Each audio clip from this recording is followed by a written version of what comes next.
I will be the presenter for today. If you have any questions, please feel free to type them in chat. My partner in crime, Tom, will get you an answer. So today, we are going to talk about cloud security, specifically focusing on Defender for Cloud. So let's jump into it. We all know, we all face any number of security challenges, but a lot of challenges really are into the visibility of the security and the compliance. So one of the things is control, right? We all work under controls, whether they're policies, whether they're specific products, they all have some type of control. And 68% of breaches actually take months or longer to discover if those controls are not in place or if they're misconfigured, or if you don't have visibility into them. So not too long ago, before I came to Talon, I had a customer that they actually had a third-party vendor with a server on their network. It was an AV server, and they had no visibility. It wasn't feeding their SIM. They couldn't see the console, and that console detected a threat event. They didn't see it for several months until now we get to time to respond. That bad actor did lateral movement through the environment, and it got picked up by something else on the environment. Time to respond is critical in any security situation where there's a suspected breach. In 2019, excuse me, we saw a 95% increase in the cost of a breach, according to Ponemon Institute. The average cost now is about $5.16 million. Now, obviously, that's an average. Some of us are smaller, some of us are larger. So based on company size, based on what was breached, cost varies. But I don't know about you, but I don't have $5 million. Even if I had my own company, like I used to, I still didn't have $5 million that I could afford to breach. We also see over the years an increase in the number of sophistication and the number of attacks by bad actors.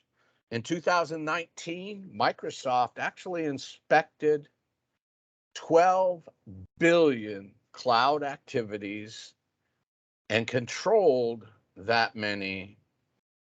Now, I laugh when I think about sophistication of attacks. I'm not saying I haven't looked at bad actor code and, wish they were good guys, not bad guys, because it is very sophisticated code. It does a lot of different things. However, about a month ago, I just read an article about distributed denial of service attacks, which are now being used as ransomware. That tool is at least 35 years old or older. That's the length I've been in this business. And they're now just embedding messages in distributed denial of service attacks and say, hey, pay us and we'll quit. That's not really sophisticated. Okay. But again, it's all about identifying, discovering, and responding to those challenges in a very organized way and making sure that we're actually looking at them. Now, I want to talk about zero trust for a minute. So you might be asking yourself, well, wait a minute, why are we having a zero trust conversation? Now, zero trust really is kind of the new methodology.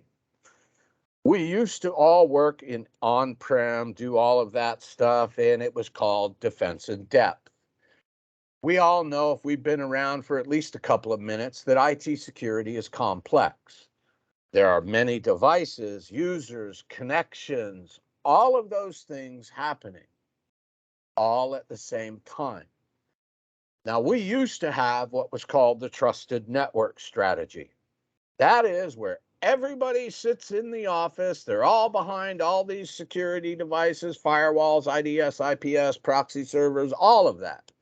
Not to say we're not in a cloud environment, but we always accepted a lower level of security if we were in that cubicle in the office.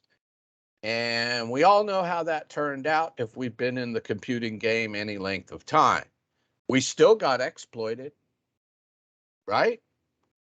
Initial attacks really in that trusted network type state were really network centric. We had all of these things that these bad actors would use. There was a tool called Firewall that it could, if it could predict the next metric hop behind the firewall, it would walk right over your firewall. And they didn't need to go through a rule base. We had attacks that would actually bring down the state table of your firewall so that it would fail open and they could just walk in. But those are all network-centric type attacks. It was seemingly simple and economical to secure this. You're behind the firewall in the office. But that kind of grew because I remember when a firewall was a router ACL, my network guy would stick a bunch of ACLs to block people from coming in. Then I worked at a large financial where a third of the gross national product went through this company every day. And we actually got to the point where we were using 3 different antivirus products. And this is the security through obscurity model, hoping that if one failed to detect a threat, one of the other ones would detect that threat. So that's not real economical when I have to buy 3 of the same type of product in order to mitigate a threat. This really was what we call defense in depth, where it's layer upon layer upon layer of security to hopefully prevent something. And even that didn't work. It still to this day doesn't work 100%. If you work in a medical field, you have what's called med tech, and ransomware comes through all the time. And we need to detect that. But in today's world, the methodology now is we've moved to the cloud. Identity really has become the new border. It's not about sitting in a cubicle. COVID-19 really brought that up. There were a lot of companies who were not ready for a mobile workforce. What did they have to do? They had to slam in an architecture to allow their workforce to work mobile. How secure is that? Maybe not as secure as it should be, right? Because it was just slammed in to account for the times. Now, we look at all of the fact that we're now in the cloud. We have mobile devices. We have bring your own devices. People are more mobile than ever. This cloud environment, I did a lot of work for DoD. I remember when they said you had to be on site. No way would we ever be connecting to the cloud, ever. Well, that changed. I worked at one of the largest security vendors in the world, and we did a lot of training classes for the Department of Defense. Those had to be rescheduled during COVID. And they had to figure out how to let us do it mobile, remote. And they said they would never be in the cloud. Well, guess what? Now paratroopers jump from planes and they're connected to the cloud when they jump. So how important is security for that? That would be a disaster if someone were able to exploit that, right? Attackers have shifted their methodology over the years. Because identity has become the new border, over the last 5 years, at least a 500% increase in phishing emails. Everybody wants credentials. Why? It's going to make it easy. Or at least part of it easy. As security teams, we're overwhelmed. We have all of these different points that we have to secure. We have all of these different products. We have all these different methodologies.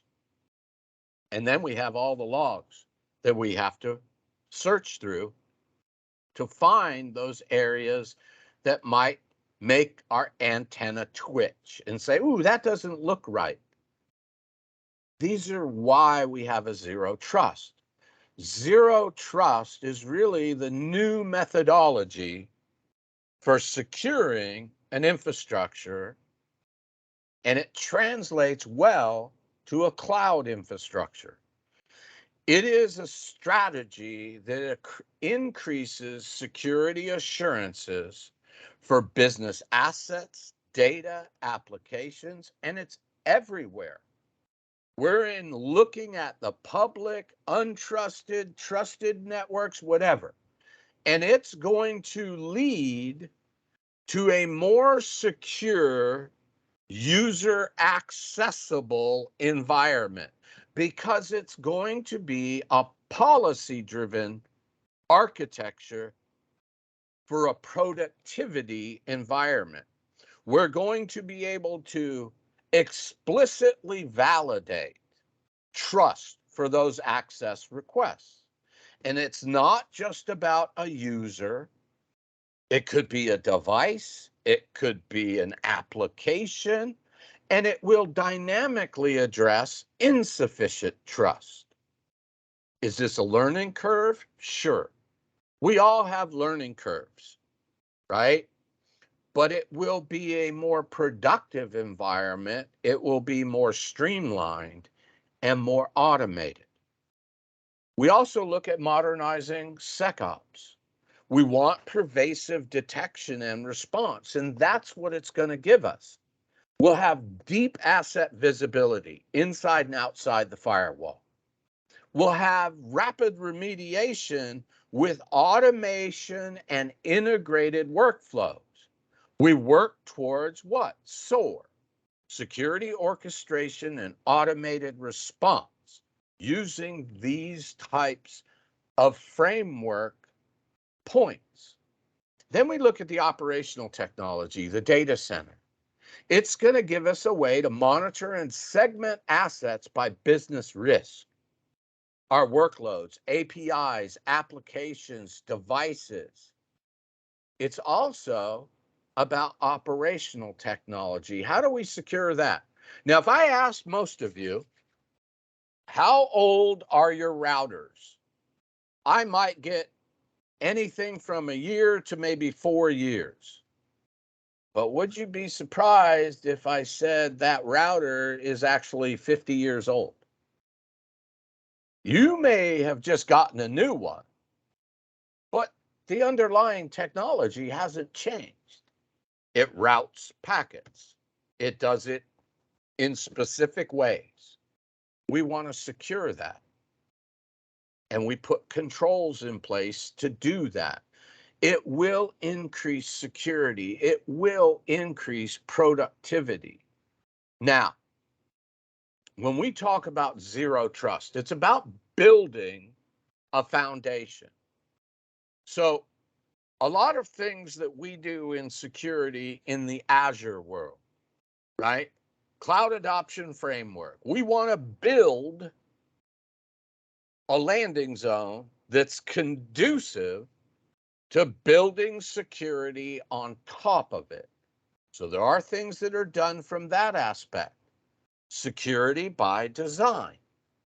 Zero trust is an architecture model that institutes a deny until verified approach for access to resources on both inside and outside the network. This approach addresses some of the challenges associated with a shifting security perimeter to that cloud-centric and mobile workforce. The core principle of zero trust is maintaining strict access control. It's critical to prevent attackers from pivoting laterally and elevating access within the environment. Lateral movement. They may only have my credentials, but they can use those to access something else, sniff the network, do other things in order to find credentials that will elevate them so they can access more sensitive company information. Now, just how important this really is, January 27th of this year, the White House said all federal government agencies must be compliant by the end of 2024. Now, I don't know if any of you have ever worked for the federal government, but a 2-year time frame for them to do anything really, to me, is unrealistic because they never do anything fast.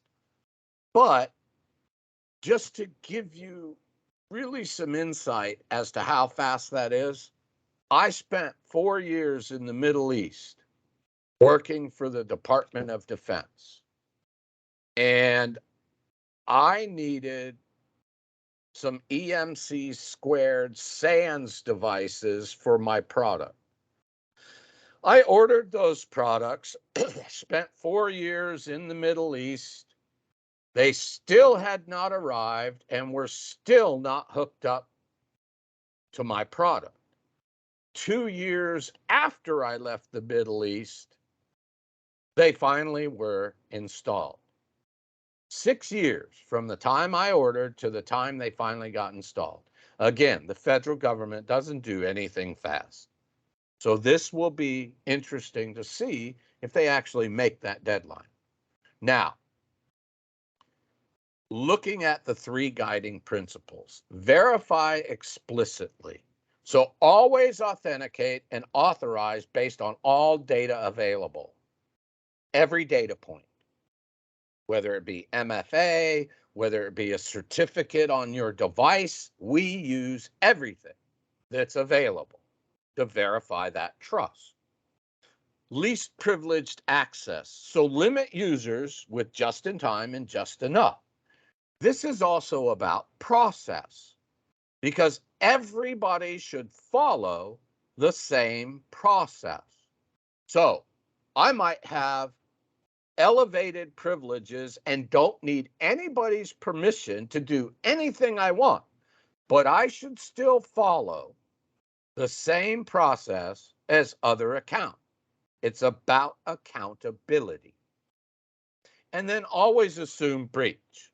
You want to minimize that blast radius, prevent lateral movement, segment access by user, network, device, apps, all of it.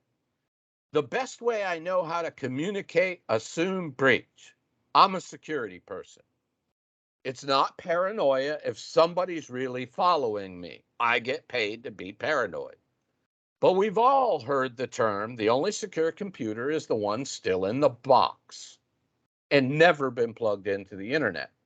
Well, if I order a new computer, I don't know who built it. I don't know if it's ever been plugged into the internet. So the first thing I do, unbox it, format the hard drive, write 1s and 0s all over it, and then install an operating system the way I want it and need it to be installed. That's assumed breach. I assume that box is already compromised. That's kind of how I drive that point home. Now, looking at how Microsoft maps their products to these pillars. Identity, you have Azure Active Directory, Azure Identity Protection, Defender for Identity.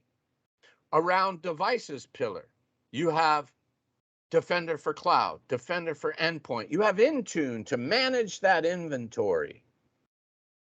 You have Defender for 365, for SQL, for servers, with a vulnerability assessment tool built into it to continuously evaluate the state of that device.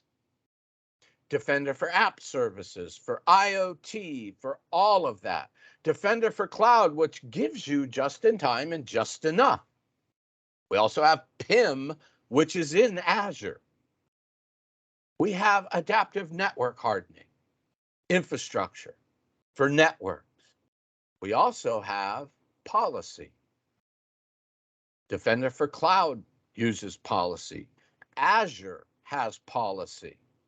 We also have Sentinel, Microsoft's SIEM solution and SOAR solution, so that you can actually ingest all of this data into a central console and make it relevant to your environment, build use cases, look for logs, look for things that go bump in the night or make your antenna twitch.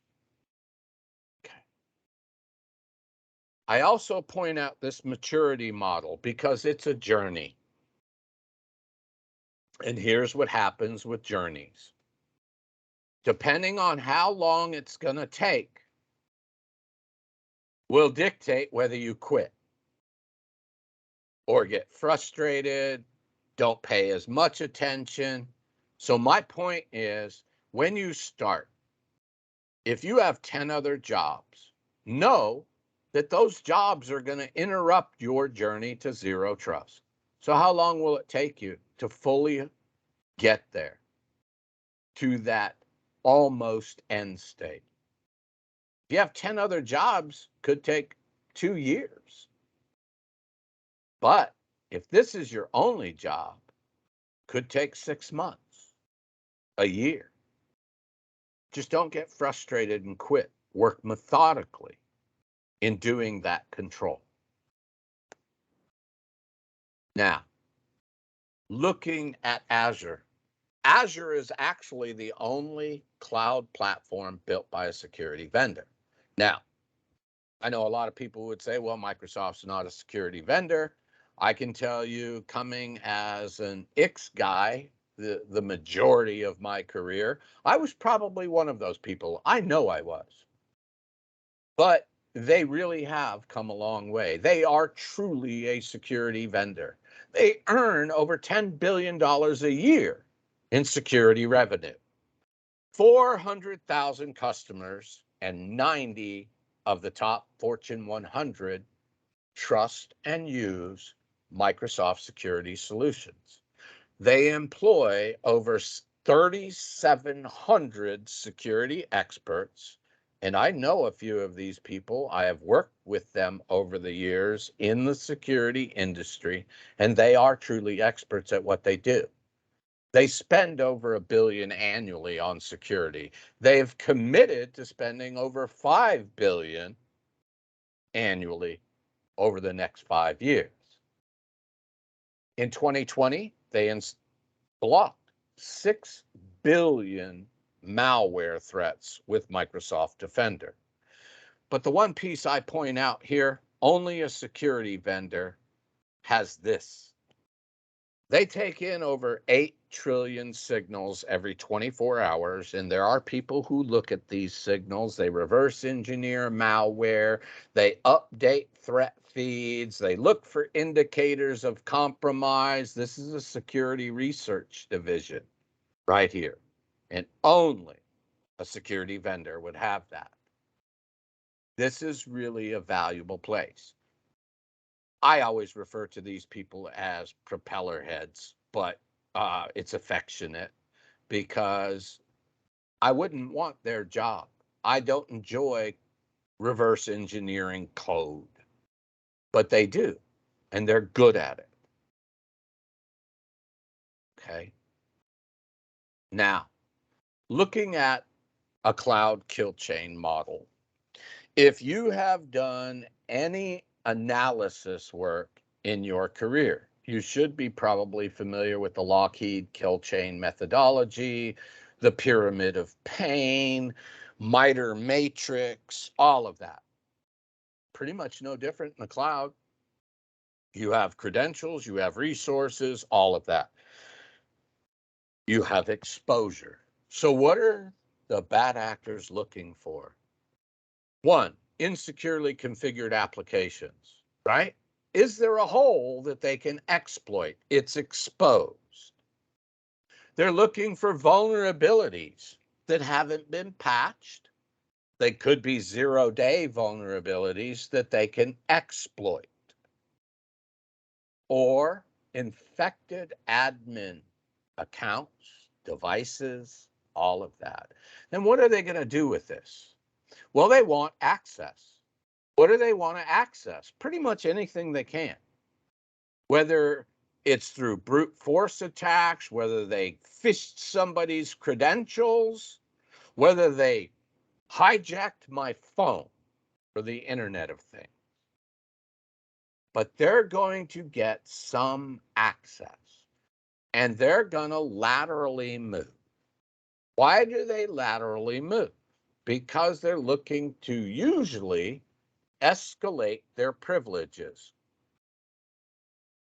They're going to start sniffing web apps, databases, VMs, whatever it might be, in order to see what other credentials are accessing these so that they can use them. And what's the end goal? Their action. Is it data loss, data exfiltration? So they just don't like you. They want to destroy all your data. If you pay attention to geopolitical landscape, you'll know this is happening in the eastern bloc of the world, where they're using ransomware, and they're saying, you know what, pay us, we'll give you the key, and as soon as you reboot your box, it wipes your drive. They have no intention of giving the data back, or they want to steal the data.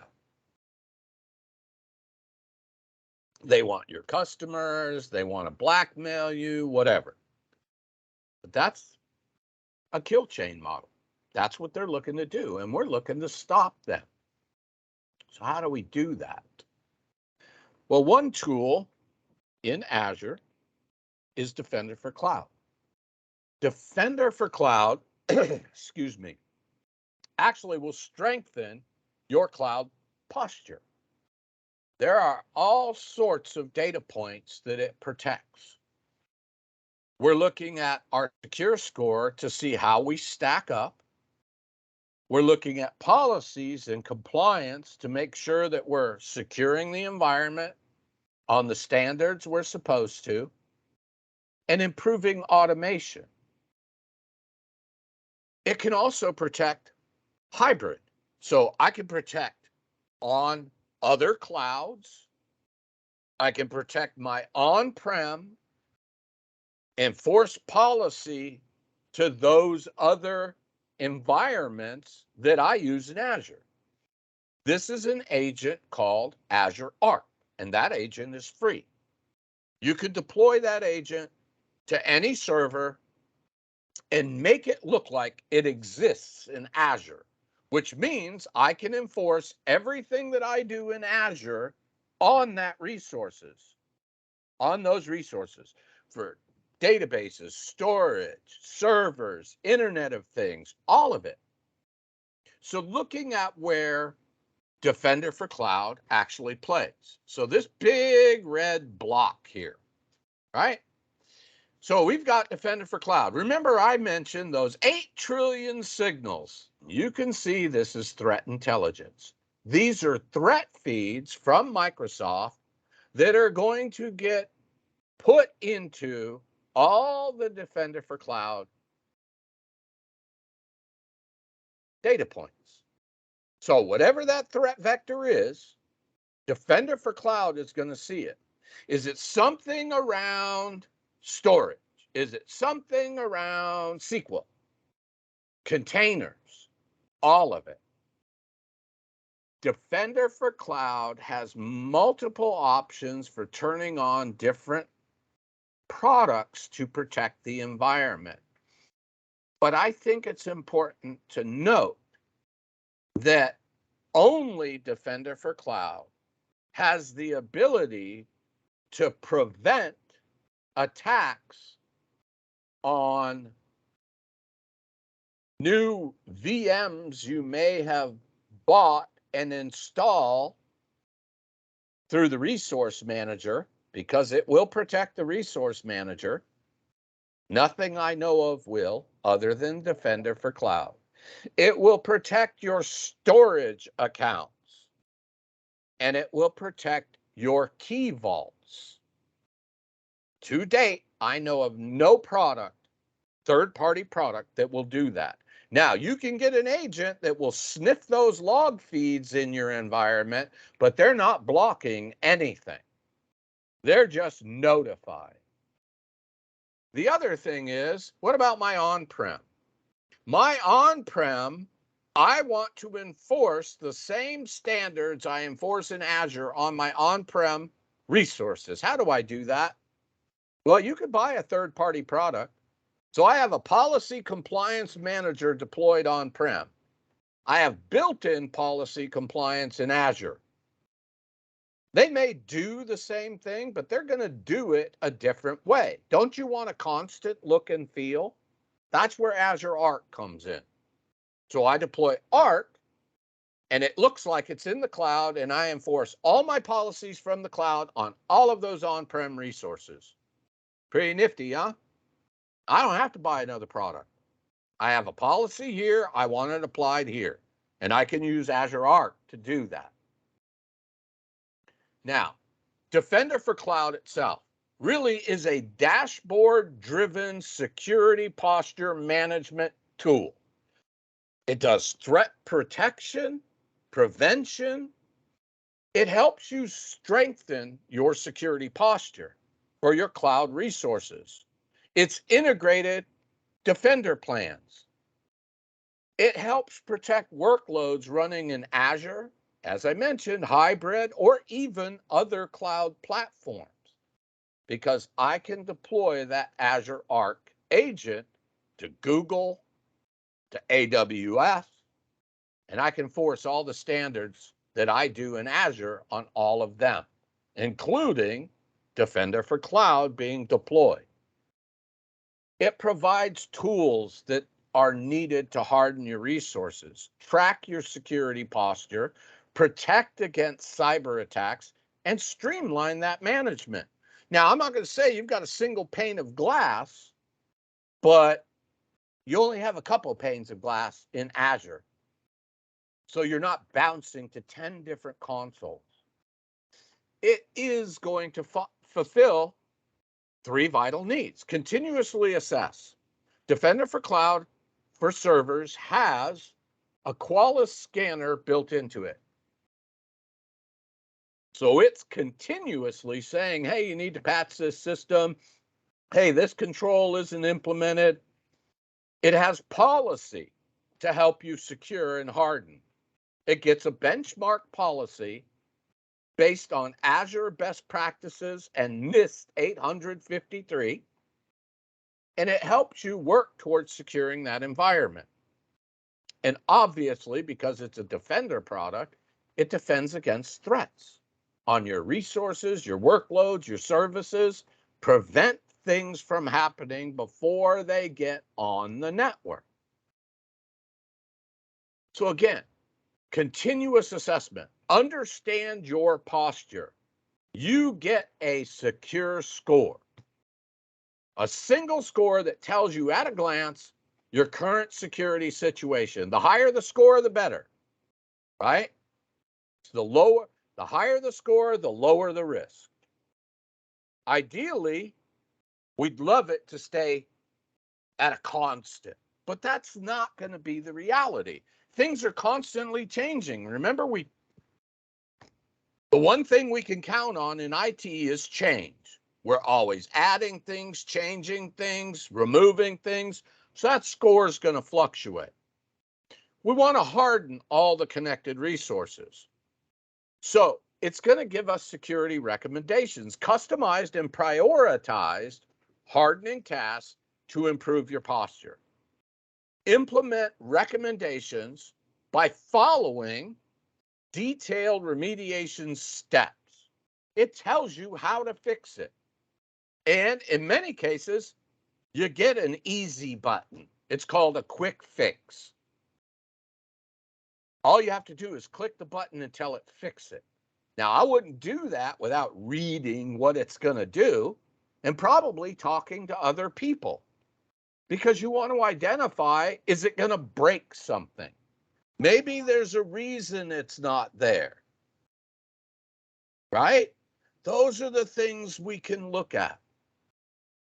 And then it defends, detect and resolve threats. to those resources and services. We'll get security alerts. It has enhanced features that enable Defender for Cloud to detect threats on your workloads. These alerts appear in the portal. And Defender for Cloud can also send them by email. So I don't have to monitor the dashboard. Notify me if there's a threat. Other than that, leave me alone. These can also be streamed to your SIM, SOAR, IT management solutions, whatever's required. And it doesn't even have to be Sentinel. It doesn't have to be Microsoft SIM. It could be somebody else's. You can get all of that information in that central threat management console. And that's what we want. We don't want to go to 20 different dashboards in many cases. If you're a big enough organization, you have a SIM, and that's where you want it. You want to design use cases around it, all of that. So I said it was a dashboard-driven system. So you can see here the overview dashboard, and it has multiple panes in it.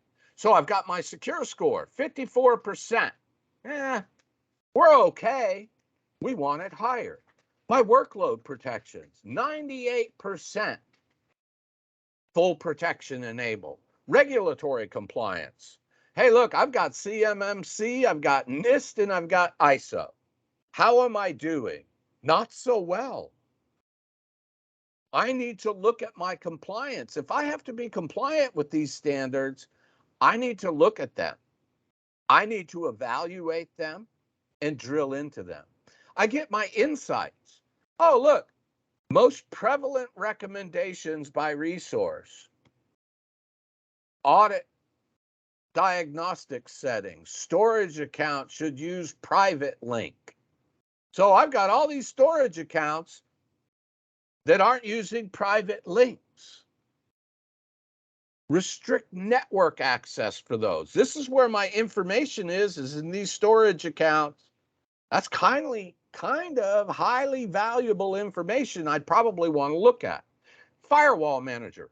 So if you have Azure firewalls or the integrated third-party firewalls that are capable of being displayed in this dashboard, you'll get your status of how they look. How many policies, how many firewalls. Then I can see my inventory. I can see right here, 134 to better protect, install your agents so that you can monitor them. I have 5,984 resources and 4,100 are unhealthy. Okay, I probably need to look at that. Information protection. This is a product called Purview. It's in preview right now, but it can give you information and alerts about your resources. Again, a single pane of glass, which is giving me all this information that I can then drill into and get a better understanding of what's happening. But what's really cool, you can see I have 4 AWS and 4 Google Cloud projects attached so that I can see their state as well. I don't have to jump over to 2 different environments to see what's going on. It's all being reported here because I deployed Azure Arc so that we could do that. 7,300 security alerts. Well, we're definitely behind the curve on that, right? We shouldn't. We're hoping that we don't have that many, and we're hoping somebody's working these. But again, we have to look at that. Now, security posture management with Secure Score. It's going to help me gain insight into the state of my workloads. What do we look like, right? What's our posture in the cloud? Address security vulnerabilities with prioritized recommendations. Hey, you need to deploy Defender for storage because your storage accounts are not protected. Improve your secure score. in minutes, right? We look at this score, we look at these recommendations and say, ooh, that looks like a pretty big hole to me. Speed up my regulatory compliance. Okay, we know we have to be compliant with whatever regulation, but how do I know if I'm compliant? Well, a lot of times that's sitting down, reading the standard and going in and trying to map that standard to the Azure environment. How's that working out for you? Right? That's the thing we look at. Well, Defender for Cloud has all sorts of policies that are free. There are all sorts of policies that you can buy.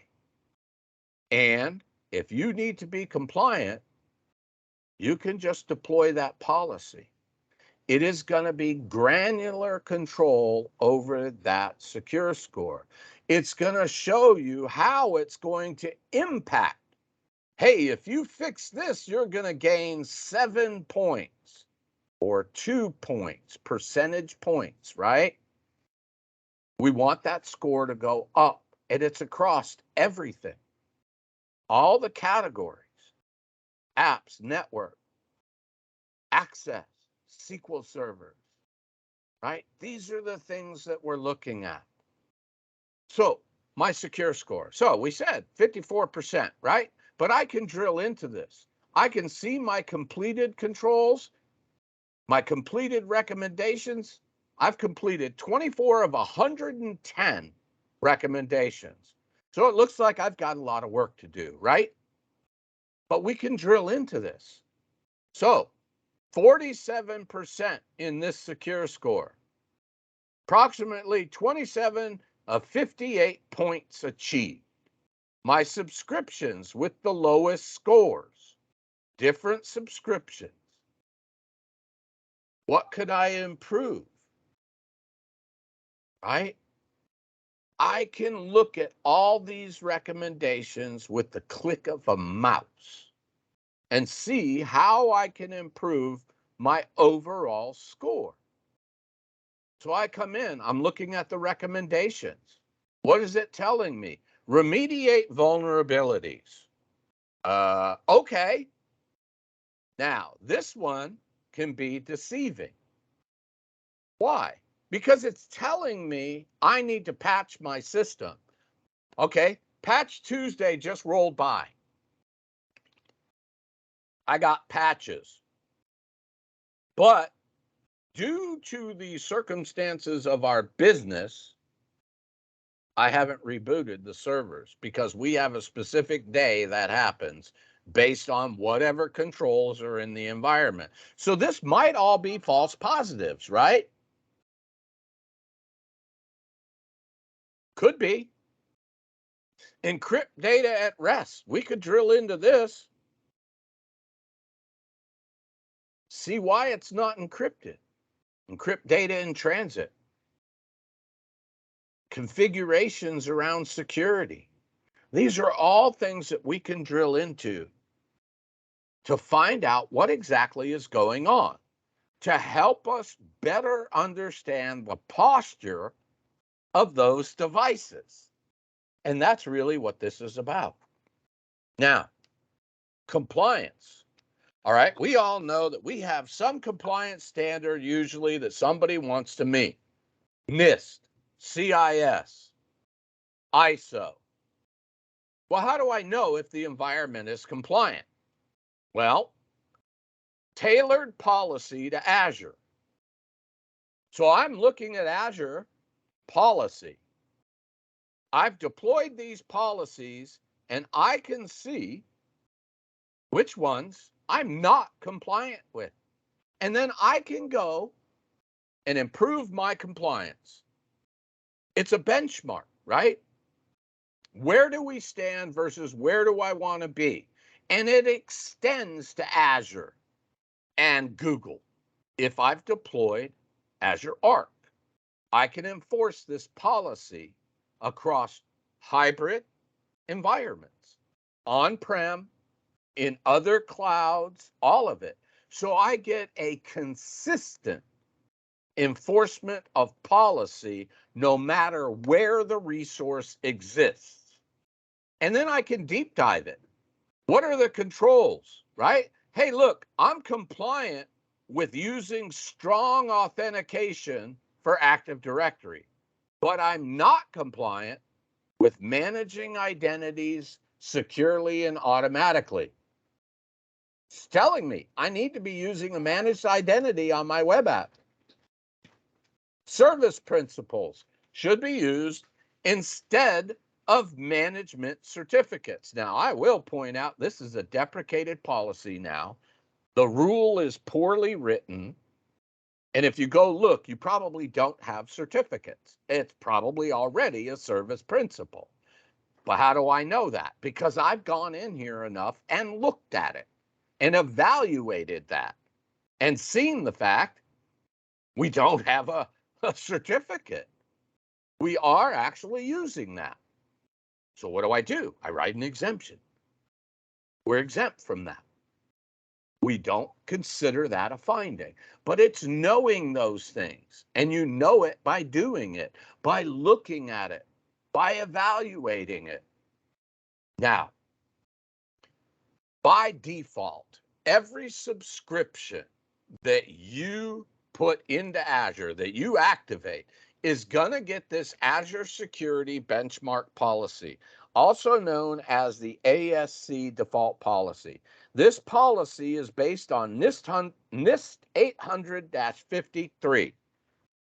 It's not all of it, but it's around a best practice for security. It then has Microsoft, as I call it, sprinkles for Azure best practice for security. It's a great starting point. I'm not a big proponent of doing what is here, 3 different policies at the same time. I like to work methodically. So I would get this policy as compliant as I can get it, and then I would layer ISO, CIS, CMMC on top of it, and then work through that one and layer another one. Then I only have to monitor when things affect those policies. Hope that makes sense. But again, these are things that will help us get compliant where we need. And you can see there are a ton of different policies out of the box. Whichever one works for you, whichever one you're striving to get to. As I mentioned before, the Firewall Manager. If you're using Azure Firewall, obviously it's going to be in this pane.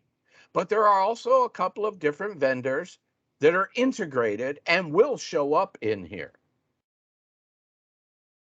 If you don't have, let's say you're using Palo Alto, not an integrated vendor, it's not going to show anything here. But again, it shows you what's protected, what's unprotected, what it's protected by. See here? Protected by firewall and security partner provider. Looking at my virtual network security, looking at whether or not you have distributed denial of service protection. Now, by default, everybody gets DDoS protection, but that's on the fabric, not specific to you.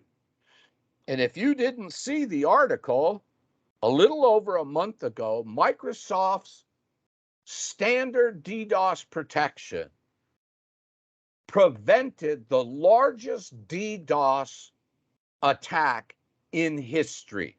It was 3.2 terabit.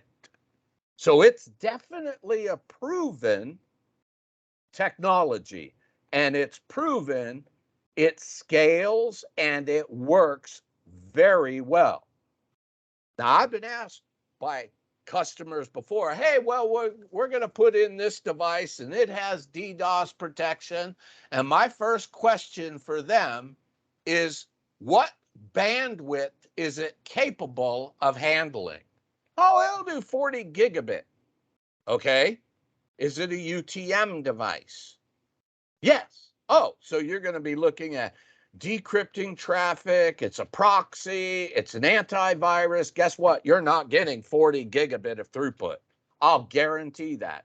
Once you turn on all those features, throughput goes down. This never goes down. So it's worth the extra, I believe, $2,944 a month for it to protect specifically your environment. Now, inventory, I can see everything, right? Single view of all the monitored resources, easy filtering, sorting, cross-referencing.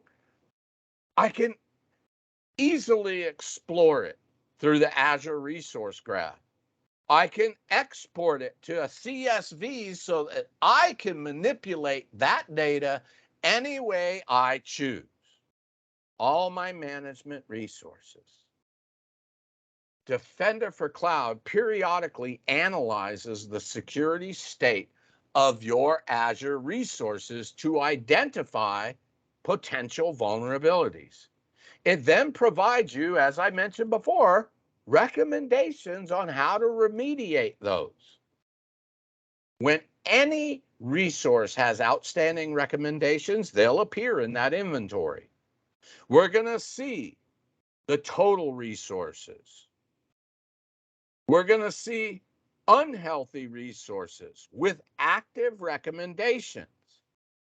We'll see unmonitored, ones with agent monitoring issues. They have the log analytics agent deployed, but the agent isn't sending data or has health issues. Unregistered subscriptions, ones that you have, but you haven't registered them or connected them to Security Center yet.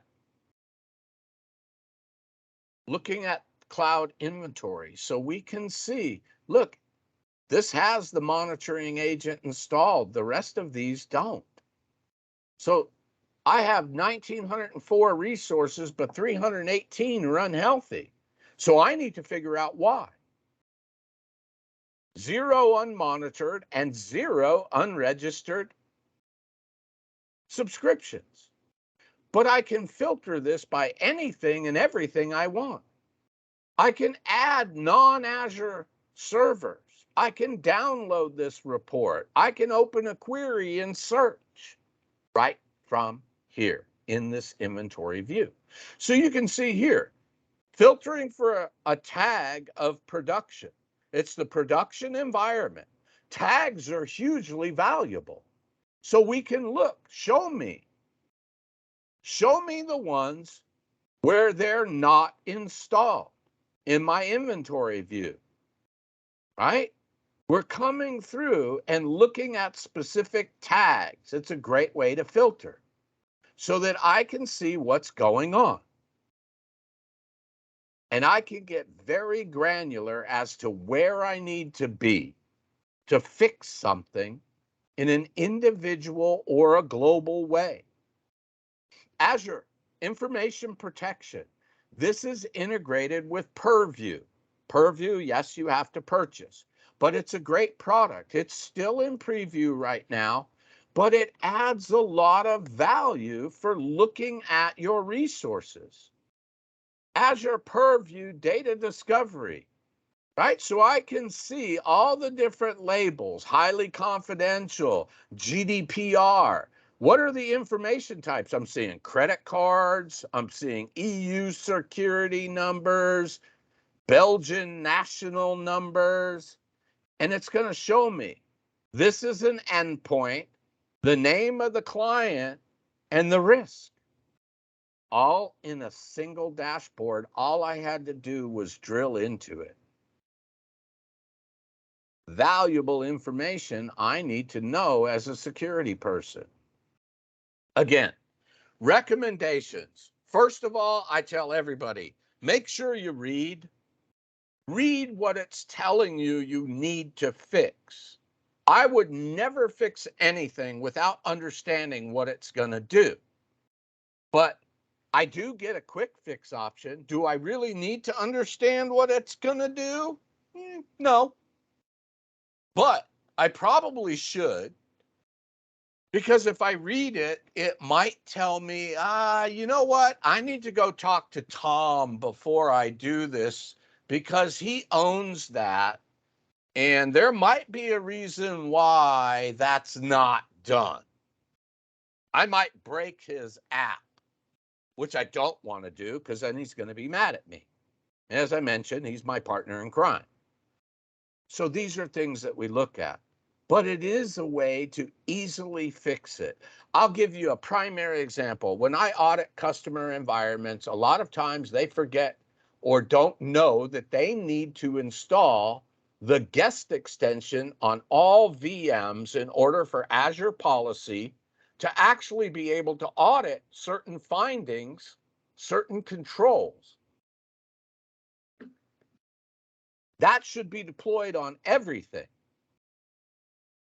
But there's a quick fix button that I can come into Defender after discovering it, and I can say, fix it. Deploy the Azure guest extension to all VMs. So that way, my policy audit for Azure Policy is now going to be able to see everything and audit correctly. Otherwise, I'm getting false positives possibly. So you can see all the recommendations here. All these lightning bolts are quick fix options. So you can see here, Azure Policy add-on should be installed to enable and enabled on your cluster. All right, install that for me because I want Azure Policy to monitor it so that I could see what's wrong with it. Management ports of virtual machines should be protected with just-in-time network registration. Okay, fix it. Defender for SQL. Oh, hey, it's not on 6 boxes. Install it.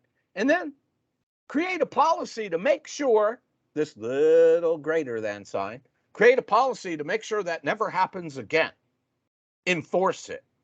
Make sure it deploys every time I stand up a SQL server, it deploys Defender for SQL. Again, fix it for me. I can come in to that quick fix and choose the resources I want remediated. Says I chose 3. Okay, now click the button. You're done. Unless there's an error, it's going to go out and fix that for you. You didn't have to do anything. You didn't have to know all of the logic to write the automation. It's already there. Okay. Multi-cloud support. Again, Azure Arc is a free agent that Microsoft gives you that you can actually use. I apologize for my dogs. You can actually use Azure Arc. You can deploy it to servers, Kubernetes, data services, all. So you can get a consistent look and feel so that you can manage all of that from Azure. Enforce all of your controls as if they exist in Azure. So it doesn't matter. They could be in Google Cloud, AWS, or on-prem. It's going to be able to monitor their posture and compliance. It's going to give you secure score, asset management, regulatory compliance. So if I say all my devices need to be compliant with NIST 853, why would I exclude my on-prem? All I have to do is deploy that agent, and then I can apply that policy against all my on-prem servers. Server protection, Defender for VMs, threat detection. We've got a Qualys scanner built into it. Automation. I can integrate all of this with a SIEM. I can export the data. I can write use case around the data. I can see it in a central console. Again, Arc will allow me to utilize the Azure environment, controls, posture, and compliance. So you see here, Defender for Cloud. Remember, I pointed this out. 73 subscriptions, but I have 4 AWS and 4 Google. All of that information is in here because I used Arc and deployed that to the servers in those environments. I could put Defender for Cloud on them. I could do all of that. I can enforce my policy against them. Hey, you know what? You're not compliant with NIST 853. Here's the control. I know I need to go fix that. But I'll see it here. I don't have to go over to AWS to do that. It's an integrated ecosystem. So think of it this way. I told you it's not truly a single pane of glass, right? There are multiple panes of glass, but it's in a single ecosystem that I can navigate through. Defender is Microsoft's XDR solution, Extended Detection and Response. We have Defender for 365, so all about my emails, endpoints, identities, apps. And then Defender for Cloud, all about my containers, SQL, storage, key vaults, all of that. And all of this natively feeds with, most of the time, no more than 2 or 3 clicks of a mouse, natively feeds into Sentinel, which is Microsoft's SIEM solution and SOAR solution.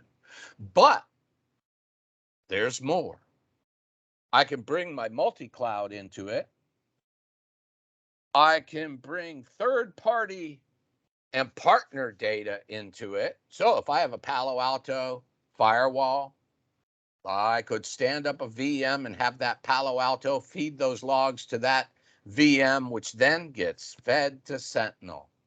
And I can use that data to write custom use cases to detect threats that I might not detect if that Palo Alto were not integrated into the SIEM. Unless somebody manually goes and looks at the log, and how often do we do that? Only when someone tells us, right? Only when we identify a threat that we need to start looking at logs. I want that automated. I want it to be triggered on. I can even integrate third-party threat feeds into here. So if you buy something, some threat feed, vector type stuff, you could feed that into Sentinel so that you can look for indicators of compromised, identified things like threat stream is one that I know off the top of my head because I know who wrote it. Other things to look at. It is comprehensive threat protection.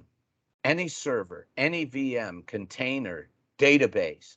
We even get Postgres, MySQL, Maria, Internet of Things, all of that, files, all of those things. It protects my key vaults, layer 1 security, the resource manager, Azure's DNS. And as I pointed out earlier, only Defender for Cloud is going to prevent attacks on storage, your Azure Resource Manager, and especially your key vault. If I can get access to the key vault, I own you. I own whatever those keys own if I can exploit those keys, which is usually most of Azure, right? If you take an exam from Microsoft and it talks about the key vault, the answer is always put a firewall in front of it. Okay, yeah, that's good advice, but that's always the answer, at least from my experience. But why not Defender for Cloud? Prevent the threat. What if it does make it through the firewall? Prevent the threat. With Azure Storage, I have seen agents that monitor the connection to Azure Storage. They don't prevent anything because they're feeding that data to a third-party SIEM. And then those analysts have to look at it and say, hey, it looks like somebody tried to exploit your storage account. But what did it do? Nothing. It told a console who then had to rely on somebody to read the data. What if it didn't make their antenna twitch? What if they didn't see it? What prevented it? Nothing. Yeah, sure, you saw the log, but by then it's too late. If they exploited something, it's too late. But Defender for Cloud will prevent it from actually getting access to it. Workload protections, right? We can drill in. We can see our workload. We can see all those resources. How are we doing, right? We have 385 of 394 servers that are protected. Kubernetes, all of it. Oh, look, I've got a container registry I need to look at. My key vaults. Well, look, I'm not protecting 4 of my key vaults, my app services, but we can see all of the coverage. We can see all the alerts. We have 4.6 thousand alerts. I can look at my most attacked resources. Why are they targeting these two? You know, look at this 2,000 plus. Why are they targeting them? I might want to look at them. 147 unprotected from vulnerability assessment. Why wouldn't I want to do VM assessment? That tells me if I need patches, adaptive application controls, just in time, network hardening, right? All of these things in a single dashboard that I can drill into. And I can understand what's happening. These are prioritized alerts, right? High, medium, low. You know, squeaky wheel gets the grease, great, but high priority gets my attention. Red gets my attention. Red's an angry color. And I'll tell you what, if your boss is standing behind you, that's the first, why are all those red? That's the first thing everybody asks. They see red, they instantly think bad because it is bad. Every product I've been in, red is bad. We get insights for those alerts, right? We get all these insights. We want to look at those. Again, Defender for Servers actually protects Linux and Windows servers from threats. We want to reduce the open ports. We use just-in-time VM to control access to commonly attacked management ports. We could use network security groups, right? But what's telling me that maybe I didn't do a good job with a network security group? Limit access. Why would I open up RDP to everything? No, control that access to RDP. Use adaptive network hardening. Block malware with adaptive application controls. Protect the servers and clients with endpoint protection. And again, it runs on Linux as well. So we can look for lateral movement because there's behavioral analytics built in. We look at allow lists for apps. We look at malicious code. Remember, I said, this is what they want to do, or they want to destroy your data if they just don't like you. But behavioral analytics is important. If it looks bad, smells bad, it must be bad. If it's anomalous behavior, it may not be bad, but we want to look at it. You know, if Jane doesn't always RDP, or very rarely RDPs, why is Jane RDPing to a box? Again, turn on vulnerability assessment. It's part of Defender for servers. Why wouldn't you want to continuously scan to look for vulnerabilities? Okay, you've got a patch management system. You deployed patches with, let's say, SCCM, right? It tells you that it patched everything. But how do I know it's telling me the truth? Well, this is one way. Is it vulnerable? Is it still vulnerable? Another way, another thing it does is when it comes to vulnerabilities, remember I mentioned it could be a false positive because you haven't rebooted. Well, you were told that every one of those boxes was rebooted. So why do I still see this security update on this one box? Oh, oops, I forgot to reboot that box, right? Because until the reboot happens, it didn't apply. These are things, think of them as checks and balances, right? We're all human. We all make mistakes, and this will help me identify the mistake that I made. It's visibility. It's powered by Qualys. It's not like some custom-built, non-known. Qualys is a really well-known scanner, and it works, and it's been around for years. And it's done a great job, still does a great job. We're looking for that visibility. Again, SQL servers. Protect all of my boxes, not just my server. Protect SQL. Defender for SQL. Look for injection. Look for unusual, harmful attempts to breach those across my whole estate, whether it be hybrid or not. Right? If it's all in Azure, great. What if it's not? What if I have two on-prem? Hey, deploy it to on-prem. Use Azure Arc. Look for those misconfigurations across everything. Again, with Arc. Deploy Arc to the box and manage it in a single ecosystem, rather than trying to figure it out manually or with 10 other different tools, right? Defender for storage. As I mentioned before, nothing protects your storage accounts that I know of currently other than Defender for Cloud.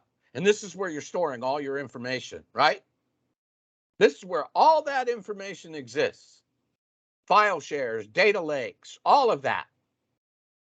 How do I protect that? As I said before, I can get a log agent to look for that traffic, but it's not preventing anything. We want to respond at scale, real time. A log analytic agent sniffing the network traffic doesn't do that. Only Defender for Cloud is going to prevent that attack in real time and notify me that it protected that storage account. Again, container registries. It's seamless. Really, there's not configuration that you really have to worry about. It scans the images, discover the registries, and it does this in real time. Is it broken, right? Is there something in it that shouldn't be there? It scans it at runtime. It uses dynamic analysis to say, hey, you know what? I'm going to look at this. I'm not looking at individual pieces. I'm looking at it as a whole. What's it doing?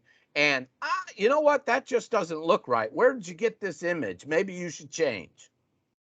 I don't want to run this image. It's infected. Could be a false positive. Maybe.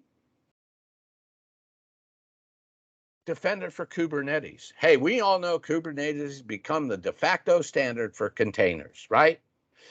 We're looking at hardening that cluster. Look at those with security benchmarks. Follow the Docker CIS benchmark for container nodes to secure those. Look at runtime threat detection. Hey, as soon as it fires up, let's look at this. Let's audit it. Let's turn logging on so that we can send it to the SIEM and evaluate that. That didn't look right. Again, admission control, policy management, mandate audit security best practices for those Kubernetes workloads.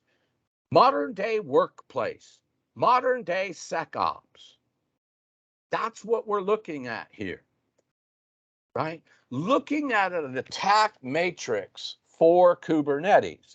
Okay, it doesn't look any different, really, than any other attack matrix. But what we're looking at is how they do it. Okay, initial access, a Kubernetes config file. Execution, they create a new container. They do a cron job so it persists. They do host path mounts for privilege escalation. Not something you normally see, with regular attack matrix, but this is how it's done. Defense evasion, pod container name similarities. Make it look like something else. They access container service accounts. They then do network mapping. Cluster internal network for their lateral movement. And they could use denial of service. But you can see this one up here. You all can read, but different things they could do. Data destruction, resource hijacking, right? There's a different way, and there's an article by Microsoft on this matrix. It's great to read how they can do this because it is a little different in the things they do. But if you notice, they're still doing the same thing. Initial access, execution, persistence, right? Lateral movement, and then exploiting whatever they can get. It's a breadth of protection. Again, protect any workload in Azure or in a hybrid container, right? In a hybrid model. Defender for Resource Manager. So you want to deploy a VM, right? You go buy a VM. You think it's good, but then you put it in here. Without Defender for Resource Manager, you wouldn't know it was bad until something else detected it. Defender for DNS. Continually monitor all DNS queries for your Azure resources. Sends alerts when there's suspicious activity. So for instance, you looked up a suspicious domain, a known bad domain. Why? These are things that Defender for DNS are going to look at. And as I mentioned, the key vault. There's nothing that's going to protect these other than Defender for Cloud. This is what it's all about. Detect unusual and potentially harmful attempts to exploit that key vault. We want to make sure they don't get the keys to the kingdom. And that's really what this is about. Defender for the Internet of Things, using asset inventory, vulnerability management, threat detection. It leverages machine learning, right? Green threat. Sentinel integrated. Again, all of these products are integrated natively with Sentinel. Like I said, sometimes 2 clicks of the mouse and you're done. Less than that normally, but there are a couple that require you going in and setting a setting in the product. Okay, so really, how hard is that? How much of your time? 5 minutes? And it's all going to feed in and you're going to see it and you'll have a central console in Sentinel from all of Defender for Cloud. Now, there was a total economic impact study done. And actually, Gina has that, and she can provide this to you. It was done on Azure Security Center before the Ignite conference where they changed it to Defender for Cloud. is Azure Security Center and Defender. Now, I'm not a financial wizard. Numbers, I mean, I understand numbers, but they don't mean a whole lot to me. You know, a 200% percent increase in return on investment, a $2.44 million net present value, $3.56 million benefits. None of that really means anything to me. I'm a security guy. This doesn't mean a thing. It does to executives. It does to accountants, number crunchers. You know what means something to me? This. A 25% reduction in risk of a breach. I'm all about that. If you can reduce my threat vector by 25%, you have just taken 25% of my time and given it back to me. I'm not using 25% of my time going down a rabbit hole, which is time I will never get back. I'm all about that. 50% reduction in time to threat mitigation. I'm all about that, right? 50%. You're going to do it for me. Awesome. That's stuff I don't have to do. 30% reduction in security policy and compliance management time. Oh, hey, great. That means I'm not reading PCI and trying to implement it and hoping I get it right and all of that other stuff. I'm all about that. $216,000 annual reduction in security tools spent. Hey, I like this. This is $216,000 I saved the company. Maybe they'll give me a bigger bonus. I doubt it, but maybe. But this, my executives will like. I'm not asking them for an additional $216,000 to remediate threats. This, again, yeah, great. Okay, it's going to pay back over less than 6 months. Cost 1.1 million, but we received 3.6. Yeah, okay, great, awesome. Those are numbers. I'm a security guy. These are the numbers I play by. I've got a lot of work. I've got more work than I know what to do with. And if you can reduce the time I spend doing some of that work, it allows me to focus on other things that are priorities. That's what I'm about. So,